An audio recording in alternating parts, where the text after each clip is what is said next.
Muthenya wa Jumamothi mathaini ma miaraho niguo ndege ĩno ya kuuma kambuni ya ũkui wa ndege ya China Southern irakinyire gũkũ bũrũri-inĩ kĩharo-inĩ kĩa ndege kĩa JKIA ĩkuĩte gĩkundi kĩa agendi 40.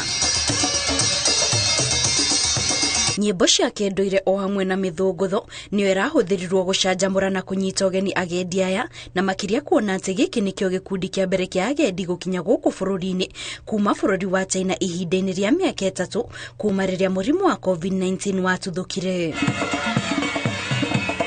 Mwandĩki mũkaru ministry-inĩ ya ũgendi John Ololtu akĩnyita ũgeni agendi aya augĩte rũhonge rwa ũgendi rũteithagĩrĩria harĩ gũkũria ũtonga wa bũrũri na gĩcunjĩ kĩa 7% na nĩkĩo akumĩtie itua rĩrĩa thirikari ya bũrũri wa China yatuire mweri ũmwe mũhĩtũku rĩa gũteanĩria mũkana ũrĩa wagathĩkĩtwo wa kũrũgamia thabarĩ cia ndege cia gũka gũkũ bũrũri-inĩ. First of all, I want to take this opportunity to specifically thank the government, the Chinese government, for lifting up this ban on group travel.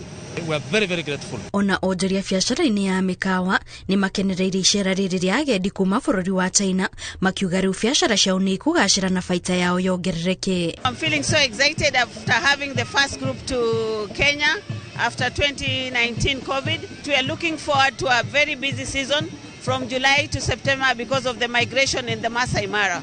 The Chinese people, they boost a lot of tourism. The Chinese coming to Kenya, I think so the economy will go up. Agendi a bũrũri wa China nĩ amwe arĩa makoragwo na ũguni mũnene harĩ gũkũria rũhonge rwa ũgendi gũkũ bũrũri-inĩ, amu mbere ya mũtuthũko wa mũrimũ wa COVID-19 moyaga gĩcunjĩ gĩa 5.5 kĩa andũ othe arĩa maceraga kuma mabũrũri ma nanja, na koguo gũcokereria gwa thabarĩ ciao gũtanyĩtwo gũteithĩrĩria na njĩra nene harĩ gũkũria ũtonga wa bũrũri.